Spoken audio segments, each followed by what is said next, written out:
अल्हम्दुलिल्लाहि रब्बिल आलमीन वस्सलातु वस्सलामु अला सय्यिदिल मुरसलीन अम्मा बअद फ़अऊज़ु बिल्लाहि मिनश शैतानिर रजीम बिस्मिल्लाहिर रहमानिर रहीम अस्सलातु वस्सलामु अलैका या रसूलल्लाह व अला आलिका व स्वहाबिका या हबीबल्लाह अस्सलातु वस्सलामु अलैका या नबीअल्लाह ওয়ালা আলিকা ওয়া সুহাবিকা ইয়া নূর আল্লাহ।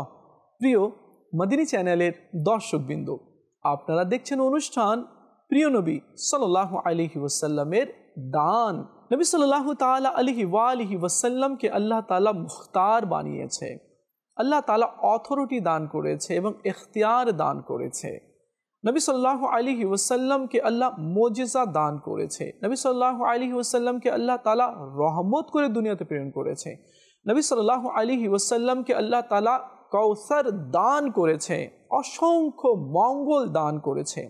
আর নবী সাল্লাল্লাহু তাআলা আলাইহি ওয়াসাল্লামকে আল্লাহ তাআলা ইরশাদ করেছে, আমি আপনাকে এত দেব কি আপনি সন্তুষ্ট হয়ে যাবেন, রাজি হয়ে যাবেন।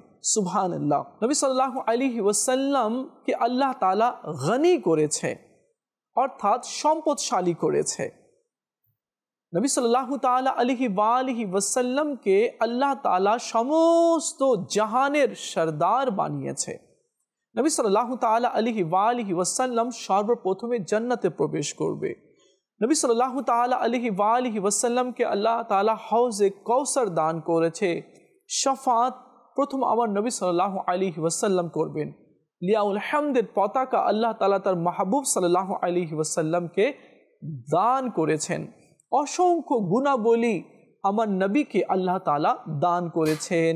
আজকে এই বিষয়ে আমরা জানার চেষ্টা করব। চলুন আগে আমরা দরুদ শরীফের একটি ফজিলত শুনি। নবী করিম সাল্লাল্লাহু তাআলা আলাইহি ওয়াসাল্লাম ইরশাদ করেন, যে ব্যক্তি আমার উপরে একবার দরুদ পড়ে আল্লাহ তাআলা তাকে 10টি নেকি দান করে। আর যে ব্যক্তি 10 বার দরুদ পড়ে তো আল্লাহ তাআলা তাকে 100 নেকি দান করে। আর যে ব্যক্তি 100 বার দরুদ পড়ে তো আল্লাহ তার দু চোখের মাঝখানে লিখে দেয় এ ব্যক্তি মুনাফিকত আর জাহান্নামের আগুন থেকে নাজাত প্রাপ্ত। সুবহানাল্লাহ। দরুদ শরীফ আমরা বেশি বেশি পড়বো। চলতে ফিরতে উঠতে বসতে, ঘরে একা আছি, কোথাও যাচ্ছি, সফরে আছি, হ্যাঁ, বা আমি ড্রাইভিং করছি, অন্তরে অন্তরে মুখে মুখে আস্তে আস্তে আমরা দরুদ পড়ি। বা আমরা সফর করছি, গাড়িতে চুপ করে বসে আছি তো আমরা দরুদ পড়ি। কেননা এই নেকি কিয়ামতের দিনে কাজে আসবে আর মিজানের পাল্লায় এই নেকিগুলোকে রাখা হবে। আর সেদিন মিজানের পাল্লায় আমাদের নেকিগুলো দরুদের কারণে ইনশাআল্লাহ ভারী হবে। চলুন আমরা নিয়ত করে নিই, এখন থেকে আমরা চলতে ফিরতে উঠতে বসতে দরুদ পড়ব। এমনকি পরিবারের লোকদেরকে নিয়েও আমরা দরুদ পড়ব। মা আছে, স্ত্রী আছে, সন্তান আছে, বোন আছে, সবাইকে নিয়ে একসাথে নিয়ে আর বলি চলো আজকে আমরা 12 মিনিট নবী সাল্লাল্লাহু আলাইহি সাল্লামের প্রতি দরুদ পড়ব। সবাই তাসবিহ নিয়ে নিব হাতে বা আঙ্গুলে, এভাবে আমরা গণনা করে দরুদ শরীফ পড়ব ইনশাআল্লাহ। এতে কি হবে? ঘরের মধ্যে খায়ের হবে, বরকত হবে, রহমত হবে। আসলে আমরা নিয়ত করে নিই যে আমরা সবাইকে নিয়ে, ঘরের সবাইকে নিয়ে, পরিবারের সবাইকে নিয়ে আমরা নবীর উপরে দরুদ পড়ব। সাল্লু আলাল হাবিব সাল্লাল্লাহু তাআলা আলা মুহাম্মদ সাল্লাল্লাহু আলাইহি ওয়াসাল্লাম। নবী সাল্লাল্লাহু তাআলা আলাইহি ওয়াসাল্লামকে আল্লাহ তাআলা যে মর্তবা দান করেছে আর নবী সাল্লাল্লাহু আলাইহি ওয়াসাল্লামকে যে মুজিজাগুলো আল্লাহ দান করেছে আর যা ভালাইগুলো, গুণগুলো আর অথরিটিগুলো দান করেছেন, আল্লাহ তাআলা তার মাহবুব সাল্লাল্লাহু আলাইহি ওয়াসাল্লামকে এই দানের কারণেই আরও যা দিয়েছে, তো সমস্ত জাহানের জন্য আল্লাহ তাআলা তার মাহবুবকে শ্রেষ্ঠ করেছে। আর আমার নবী সাল্লাল্লাহু আলাইহি ওয়াসাল্লামের আচরণ, নবী সাল্লাল্লাহু আলাইহি ওয়াসাল্লামের ধৈর্য এত ছিল কি দুশমনও যদি আমার নবীর কাছে আসতো তো নবী চাদর বিছিয়ে দিত। কেউ যদি গাল দিত তো আমার নবী দোয়া করে দিতেন তার জন্য।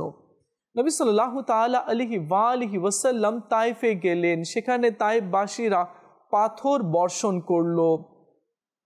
পাথর, একটা পাথর লাগলেই মানুষ এমনিতেই একেবারে কষ্টে অতিষ্ঠিত হয়ে যায়, চিৎকার করতে থাকে। কিন্তু তায়েববাসীরা এবং গুন্ডা কিছু যুবকেরা, বকাটে কিছু লোকেরা আমার নবী সাল্লাল্লাহু আলাইহি ওয়াসাল্লামকে ধাক্কাও দিত এবং পাথরও মারতো। নবী সাল্লাল্লাহু আলাইহি ওয়াসাল্লাম বসে যেতেন কষ্টে, আবার হাত তুলে দাঁড় করে দিত, আবার ধাক্কা দিত, আবার পাথর মারতো। নবী সাল্লাল্লাহু আলাইহি ওয়াসাল্লাম রক্তে রঞ্জিত হয়ে গিয়েছিলেন, রক্তগুলো জমাট বেঁধে গিয়েছিল নালায়নে মোবারকে, অর্থাৎ জুতা মোবারকে জমাট বেঁধে গিয়েছিল। তো চিন্তা করুন কি কত তারা পাথর মেরেছিল, রক্তাক্ত হয়ে গিয়েছিলেন। তো নবী সাল্লাল্লাহু আলাইহি ওয়াসাল্লামের কাছে জিবরিল আলাইহিস সালাম আসলেন এবং জবল পাহাড়ের ফেরেশতা আসলো। জিবরিল আলাইহিস সালাম বললেন কি ইয়া রাসূলুল্লাহ সাল্লাল্লাহু আলাইহি ওয়াসাল্লাম, আপনি হুকুম করুন কি এই দুই পাহাড়কে ওই তায়েববাসীদের মাঝে চাপিয়ে দিই, তারা ধ্বংস হয়ে যাবে। আমার নবী সাল্লাল্লাহু তাআলা আলাইহি ওয়াসাল্লাম ইরশাদ করলেন, না জিবরিল, এমনটি করিও না। আজ তারা আমাকে চিনতে পারেনি, আজ ঈমান আনছে না আল্লাহর প্রতি, তো কাল ঠিকই তারা ঈমান আনবে। আমার নবী তাদেরকে ক্ষমা করে দিলেন। আর জিবরিল আলাইহিস সালামকে বললেন, আজ তারা ঈমান আনছে না, কিন্তু কালকে ঠিকই তারা ঈমান আনবে। আজ যারা হজে যাচ্ছে, উমরাতে যাচ্ছে, তারা দেখছে কি তায়েফে ইসলাম প্রচার প্রসার হয়ে গেছে, সব তায়েফবাসীরা মুসলমান, আলহামদুলিল্লাহ। তো নবী সাল্লাল্লাহু আলাইহি ওয়াসাল্লাম কেমন দয়ালু ছিলেন, কত দয়ালু ছিলেন, কারো মন ভাঙতেন না। আর কেউ যদি ভেঙে দিত, আমার নবী সাল্লাল্লাহু আলাইহি ওয়াসাল্লাম বলতেন, তার থেকে ক্ষমা চেয়ে নাও। এক মুসলমানের সম্মান, এক মুমিনের সম্মান কাবাতুল্লাহ শরীফের চেয়েও বেশি রয়েছে। এই যে এক মুমিনের সম্মানের ব্যাপারে এই যে এত বড় একটা কথা কে শোনালেন, এমন সম্মান কে দিলেন মুমিনের? আমার নবী সাল্লাল্লাহু তাআলা আলাইহি ওয়াসাল্লাম। মানুষের মন ভাঙা যাবে না, এই বিষয়ে আমার নবী সাল্লাল্লাহু আলাইহি ওয়াসাল্লাম কি বলেছেন, কেননা তিনি তো দয়ালু নবী। এক সাহাবী যার নাম আবু হুরায়রা রাদিয়াল্লাহু তাআলা আনহু, তিনি বলেন, একবার আমি নবী সাল্লাল্লাহু আলাইহি ওয়াসাল্লামের দরবারে ছিলাম, নামাজ পড়লাম, নামাজ পড়ে আমি ফিরে যাচ্ছিলাম কোথাও। এক মহিলা নিজেকে পুরো ঢেকে রেখেছিল, চাদর দিয়ে নিজেকে আবদ্ধ করে রেখেছিল, পর্দাতে ছিল। সে মহিলা বলল, এ আবু হুরায়রা, আমি অনেক বড় পাপ করেছি, আমার তওবার কি কোনো রাস্তা রয়েছে, কোনো উপায় রয়েছে? তো আবু হুরায়রা রাদিয়াল্লাহু তাআলা আনহু বললেন, তুমি কোন এমন পাপ করেছো যার জন্য এত অনুতপ্ত, লজ্জিত? তো সে মহিলা নিজের পাপের কথা বলে ফেলল কি আমি এই কাজ করেছি। আবু হুরায়রা রাদিয়াল্লাহু তাআলা আনহু বললেন, হায়, তুমি নিজেও ধ্বংস হয়েছো এবং অন্যকেও ধ্বংস করেছো, তোমার তওবা কবুল হবে না, তোমাকে আল্লাহ তাআলা ক্ষমা করবে না, দূর হও এখান থেকে, আমার সামনে থেকে তুমি দূর হও। এ বলে আবু হুরায়রা রাদিয়াল্লাহু তাআলা আনহু চলে গেলেন। পরে আবু হুরায়রা রাদিয়াল্লাহু তাআলা আনহু নবী সাল্লাল্লাহু আলাইহি ওয়াসাল্লামের কাছে আসলেন আর সব ঘটনাগুলো খুলে বললেন, ইয়া রাসূলুল্লাহ, এমনটি হয়েছে। আমার নবী সাল্লাল্লাহু আলাইহি ওয়াসাল্লাম বলেন, এ আবু হুরায়রা, তুমি নিজে ধ্বংস হয়েছো, তুমি নিজেও ধ্বংস হয়েছো এবং ওই মহিলাকেও ধ্বংস করেছো। তুমি আল্লাহ রাব্বুল আলামিনের এই আয়াতে কারিমা তুমি কি পড়োনি? সূরা ফুরকান আয়াত ৭০। আল্লাহ রাব্বুল আলামিন কোরআনে পাকের মধ্যে কি ইরশাদ করেছে? আল্লাহ পাক ইরশাদ করেন, কিন্তু যে ব্যক্তি তওবা করবে এবং ঈমান আনবে আর সৎ কাজ করবে, তবে এমন লোকদের মন্দ কাজগুলোকে আল্লাহ সৎ কর্মসমূহে পরিবর্তিত করে দেবেন এবং আল্লাহ ক্ষমাশীল, দয়ালু। সুবহানাল্লাহ। আবু হুরায়রা রাদিয়াল্লাহু তাআলা আনহু অনেক লজ্জিত হলেন, অনুতপ্ত হলেন, হায়, আমি কি করে দিলাম। আল্লাহ তাআলা তো তওবাকারীদের ব্যাপারে সুসংবাদ শুনিয়েছে। এরপরে হযরতে আবু হুরায়রা রাদিয়াল্লাহু তাআলা আনহু ওই মহিলাকে খুঁজতে বের হলেন এই গ্রামে ওই গ্রামে, এই এলাকাতে ওই এলাকাতে খুঁজছেন, জিজ্ঞেস করছেন এমন এমন মহিলা ছিল, সে কোথায় থাকে। পরে তিনি অনেক খোঁজাখুঁজি করার পরে তিনি পেলেন, আর তিনি নবী সাল্লাল্লাহু তাআলা আলাইহি ওয়াসাল্লামের বাণী কথাগুলো শোনালেন कि যে ব্যক্তি সত্যিকারে অন্তরে তওবা করে আল্লাহ তাআলা তার তওবাকে কবুল করে নেন। এই কথা শুনে মহিলাটি খুশি হয়ে গেল আর খুশিতে বলল, আমার একটি বাগান রয়েছে, আমি আমার গুনাহের কাফারা স্বরূপ সেই বাগানটি আল্লাহর পথে সদকা করলাম। সুবহানাল্লাহ। দেখুন প্রিয় ইসলামী ভাইরা, এখানেও অনেক শিক্ষার বিষয়গুলো রয়েছে। আমার নবী সাল্লাল্লাহু আলাইহি ওয়াসাল্লাম কারো মন ভাঙতেন না, কাউকে লজ্জা দিতেন না, কাউকে নিরাশ করতেন না। নবী সাল্লাল্লাহু আলাইহি ওয়াসাল্লাম সঙ্গে সঙ্গে আবু হুরায়রা রাদিয়াল্লাহু তাআলা আনহুকে পাঠিয়ে দিলেন, যাও তাকে সুসংবাদ শোনাও, কেউ যদি তওবা করে নেয় তো তার জন্য এই প্রতিদান রয়েছে। আর আল্লাহ তাআলা এইভাবে ইরশাদ করেছে। এখান থেকে আমরা এও শিক্ষা অর্জন করতে পারি কি, যে বিষয় আমাদের ধারণা নেই, যে বিষয় সম্পর্কে আমরা জানি না, তো সে বিষয় নিয়ে ডিসকাস করা বা তার সমাধান দেওয়া এটা কিন্তু ঠিক নয়। কেননা শরঈ যে মসলাগুলো রয়েছে কোরআন হাদিস থেকে ইমামগণ যা বের করেছেন, এখন আমি তো জানি না, যেমন তালাকের মসলা, যেমন হারামের মসলা, যেমন পাকি না পাকির মসলাগুলো রয়েছে, এবং আরও নামাজের অভ্যন্তরীণ অনেকগুলো মসলাগুলো রয়েছে। তো অনেক মসলা রয়েছে আমি জানি না, তো আমি নিজেও পড়িনি, আমি কোনো মাওলানা থেকে শুনিনি, বাস এমনি নিজের কেয়াস করে চিন্তা করে আমি একটা ফতোয়া দিয়ে দিলাম, না, এমনটি করা যাবে না। যতদিন সে আমল করবে ভুলের উপরে, তো সেও তো গুনাহগার হবে, আপনিও গুনাহগার হবেন, এবং আপনার এই ভুল কথাতে যারা যারা আমল করছে তো তারাও গুনাহগার হচ্ছে, এবং ওই সব গুনাহগুলো আপনার মাথার উপরেও পড়বে। এখান থেকে আরও একটি আমরা মদিনী ফুল নিতে পারি, যদি কিছু জানার থাকে, বোঝার যদি কিছু প্রয়োজন হয়ে থাকে কোনো ক্ষেত্রে ইসলামিক ব্যাপারে, তো জ্ঞানী যে আছে, আলিম যে রয়েছে, তো আলিমের কাছ থেকে জেনে নিতে হবে। আর সত্যিকারে সে আলিম কিনা এটাও আমাকে জেনে নিতে হবে, তার কাছ থেকে আমরা জেনে নিব। আর যে মুফতি রয়েছেন, তো মুফতি থেকে আমরা মসলা মাসাইল জানার চেষ্টা করব। অনেক সময় দেখা যায় কোনো ক্ষেত্রে তালাক হয়ে যায়, তো তালাকের মসলা তো সাধারণ মানুষকে জিজ্ঞেস করে বা ইমামকে জিজ্ঞেস করে বা আরও যারা ইলম অর্জন করেছে তাকে জিজ্ঞেস করে না, ডাইরেক্টলি মুফতি সাহেবের কাছে যেতে হবে এবং মুফতি সাহেবের কাছে গিয়ে এর সমাধান নিতে হবে। কেননা এর সমাধান মুফতি যারা হয় তারাই দিতে পারে। কেননা এই তালাকের মসলা বা অন্যান্য যে মসলাগুলো রয়েছে, তো তারা বিশ্লেষণ করে, দেখে, শোনে, তারপরে। যেমন এখানে একটি কথা রয়েছে কি, এক মহিলা ছিল, সে মহিলা পাতিল এভাবে চেটে খেয়ে নিত, মানে ঝোল থাকতো আর কিছু থাকতো, এভাবে চেটে খাবার তার অভ্যাস ছিল।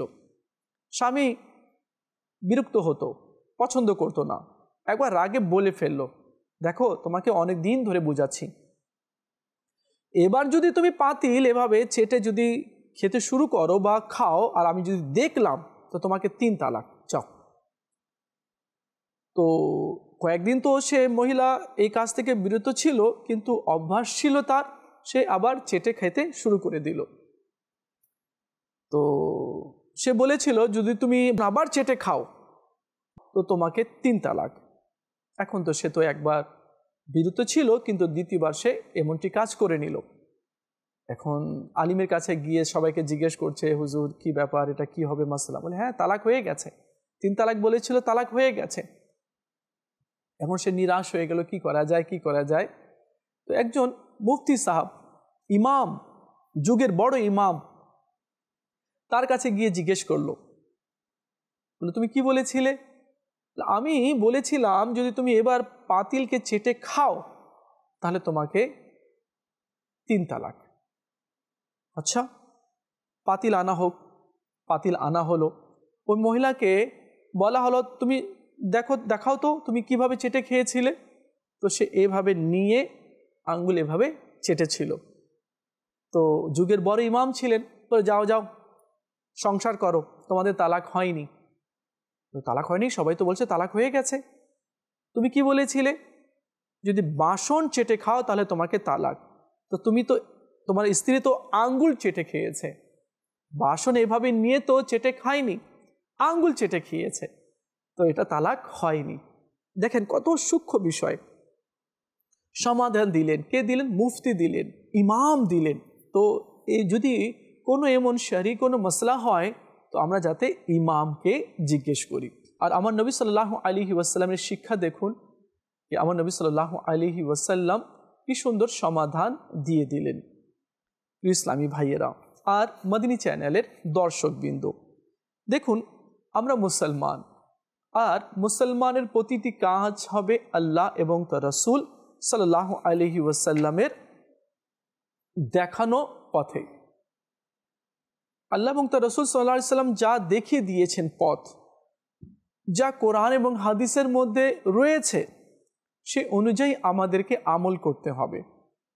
আর আল্লাহ তাআলা জিন এবং মানবকে আমলের জন্যই দুনিয়াতে সৃষ্টি করেছে, নাকি এই দুনিয়াকে সাজানোর জন্য।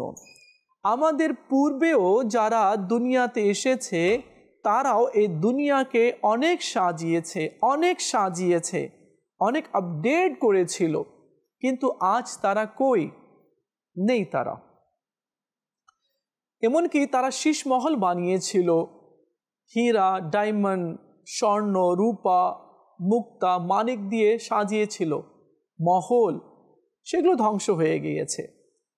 তো আমরা দুনিয়াকে সাজাতে দুনিয়াতে আসিনি, বরং আল্লাহ তাআলা আমাদেরকে দুনিয়াতে প্রেরণ করেছে নিজের আখিরাতকে সাজাতে, নিজের আমলকে সাজাতে, নিজের কবরকে সাজাতে।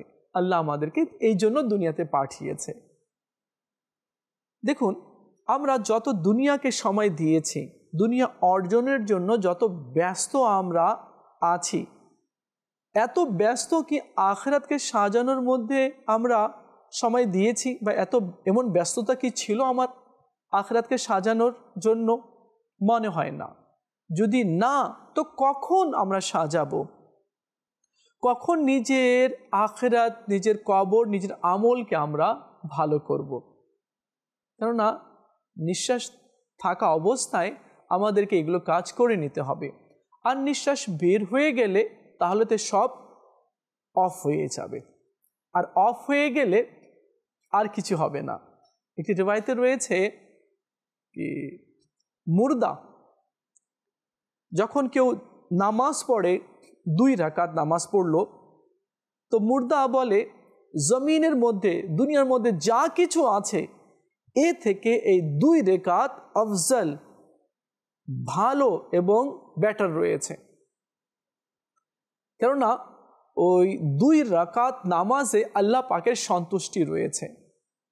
কেউ বলেছে যদি জান্নাত আর 2 রাকাত নামাজ যদি রাখা হয় তো আমি জান্নাত তো নেব না, আমি 2 রাকাত নামাজ নেব। কেননা 2 রাকাত নামাজে আল্লাহ পাকের সন্তুষ্টি রয়েছে, আর জান্নাতে আমার। আর যদি আল্লাহ পাককে আমি সন্তুষ্টি করতে পারলাম তবে আল্লাহ আমাকে জান্নাত দেবে। তো নামাজ পড়তে হবে, নামাজের মাধ্যমে আমরা আল্লাহকে সন্তুষ্ট করতে পারবো, নামাজের মাধ্যমেই আমরা আল্লাহকে রাজি করতে পারবো। ইসলামী ভাইরা, আল্লাহ তাআলা তার বান্দার প্রতি কত দয়াবান, কত অনুগ্রহ করে, কত মায়া করে, কিন্তু আজ আমরা বান্দা আছি, আমরা আল্লাহ পাকের এই অনুগ্রহকে আমরা অনুধাবন করতে পারছি না। আল্লাহ তাআলার এই করুণাকে আমরা বুঝতে চাচ্ছি না, আমরা মনে করছি এগুলো আমরা নিজের হাত দিয়েই করছি। দেখুন না, আমরা এই পৃথিবীতে আছি, আমরা অক্সিজেন নিচ্ছি, আমরা যদি আল্লাহ তাআলা 5 মিনিট বা 3 মিনিট বা 1 মিনিটের জন্য অক্সিজেন যদি অফ করে দেয়, বন্ধ করে দেয়, তাহলে কি অবস্থা হবে মানুষের, ইনসানের? নিশ্চয়ই সবাই মারা যাবে। এটা অনেক বড় একটা দয়া না? অনেক বড় একটা করুণা। হাত সব ঠিক আছে, এটাও আল্লাহ পাকের অনেক বড় দয়া রয়েছে। আল্লাহ বান্দাকে ক্ষমা করতে চায়, বান্দার সম্মান আল্লাহ তাআলা দিতে চায়, কিন্তু আমরা আছি যে শয়তানের ফাঁদে পড়ে আমরা আল্লাহ এবং তার রাসূল এবং ইবাদত বন্দেগী থেকে আমরা বিমুখ হয়ে যাচ্ছি। ডে বাই ডে আমরা বিমুখ হয়ে যাচ্ছি। না, আমাদেরকে আল্লাহ এবং তার রাসূল সাল্লাল্লাহু আলাইহি ওয়াসাল্লামের দিকে আমাদেরকে ধাবিত হতে হবে। কেননা যারা আল্লাহকে রাজি করে নিয়েছে, আল্লাহর হুকুম আহকামকে যে মেনে নিয়েছে, আল্লাহ তাআলা তাকে নিজের বন্ধু বানিয়ে নিয়েছে। আল্লাহ তাআলা তার সম্মানকে বাড়িয়ে দিয়েছে। হযরত আব্দুল্লাহ বিন উবাইদ রাদিয়াল্লাহু তাআলা আনহু থেকে বর্ণিত, তিনি বলেন, আল্লাহ পাকের নবী ও আমাদের সকল মানুষের সম্মানিত পিতা হযরত আদম আলাইহিস সালাম আল্লাহ পাকের দরবারে আরজ করলেন, হে দয়ালু প্রতিপালক, তুমি শয়তানকে আমার শত্রু বানিয়েছ, কিন্তু আমার সন্তানরা তার মোকাবেলা করার সামর্থ্য রাখে না। তো আল্লাহ তাআলা ইরশাদ করলেন, হে আদম, আমি যখন কোনো তোমার সন্তানকে দুনিয়াতে আমি প্রেরণ করি, তো তার সাথে সাথে তার হেফাজতের জন্য, তাকে গাইড করার জন্য, তাকে হেল্প করার জন্য, তাকে সহযোগিতা করার জন্য আমি একটা ফেরেশতাও সৃষ্টি করি, যাতে করে ওই ফেরেশতা তোমার ওই সন্তানের যাতে হেল্প করে, সহযোগিতা করে, শয়তান থেকে বাঁচায়। তো আদম আলাইহিস সালাম বললেন, আল্লাহ আর একটু দয়া করো। তো আল্লাহ তাআলা ইরশাদ করেন কে তোমার সন্তানের মধ্যে থেকে কেউ যখন একটি নেকি করবে, তো আমি তাকে ওই 1-এর 10 গুণ বা এর চেয়ে বেশি আমি তাকে সওয়াব দান করব। আদম আলাইহিস সালাম বললেন, মওলা আর একটু বাড়িয়ে দাও। তো আল্লাহ তাআলা ইরশাদ করেন, হে আদম, আমি তোমার সন্তানদের গুনাহগুলোকে আমি ঢেকে রাখব, এমনকি একটি গুনাহের কারণে একটি গুনাহ লিখব এবং সেটাও আমি মুছে ফেলব। আদম আলাইহিস সালাম বললেন, মওলা আর একটু বাড়িয়ে দাও। তখন আল্লাহ তাআলা ইরশাদ করেন, হে আদম, যতক্ষণ পর্যন্ত রূহ মানুষের দেহে থাকবে আমি তার তওবা কবুল করতেই থাকব, তওবা কবুল করতেই থাকব। সুবহানাল্লাহ। প্রিয় মদিনী চ্যানেলের দর্শকবৃন্দ, এটা আল্লাহ পাকের কত বড় দয়া, কত বড় দয়া। আল্লাহ নিজেই বলছে যে, হে আদম, তোমার সন্তানরা যতদিন জীবিত থাকবে আর যদি গুনাহ তাদের দ্বারা সংগঠিত হয়ে যায়, তো আমি তাদের তওবা কবুল করব। কতদিন? যতদিন তার দেহে নিঃশ্বাস রয়েছে। এখানে একটি কথা রয়েছে, ইমাম গজ্জালী রাহমাতুল্লাহি তাআলা আলাইহি বলেন, তোমাদের কি হয়েছে? তোমাদের দ্বারা গুনাহ সংগঠিত হয়ে যাচ্ছে, তো তওবা কেন করছো না? আল্লাহ তাআলা তো তওবার দরজা খুলে রেখেছে। দেখুন শয়তান কিভাবে আমাদের মাইন্ডকে কনভার্ট করে দিয়েছে, আমাদের চিন্তা ভাবনাকে কিভাবে সে ফিরিয়ে দিয়েছে। গুনাহ হচ্ছে তো অনুতপ্তও আমরা হচ্ছি না, সরিও আমরা বলছি না, আর আমরা তওবাও করছি না। এই তওবা না করাটা না আরো বড় গুনাহ, আরো বড় অপরাধ এটা রয়েছে। আমার নবী সাল্লাল্লাহু তাআলা আলাইহি ওয়াসাল্লাম প্রত্যেক দিন 70 বার তওবা করতেন। যিনি মাসুম, মাসুম কাকে বলে? নিষ্পাপকে, যার বিন্দু মাত্র কোনো ভুল নেই, গুনাহ নেই, মিস্টেক নেই, নিষ্পাপ। তো আমার নবী সাল্লাল্লাহু আলাইহি ওয়াসাল্লাম নিষ্পাপ, বরং নিষ্পাপদের সর্দার। আম্বিয়া আলাইহিমুস সালাতু সালাম, নবীগণ নিষ্পাপ, তো তাদেরও সর্দার আমাদের নবী সাল্লাল্লাহু আলাইহি ওয়াসাল্লাম, তারপরেও তিনি প্রত্যেক দিন 70 বার তওবা করতেন। কেন?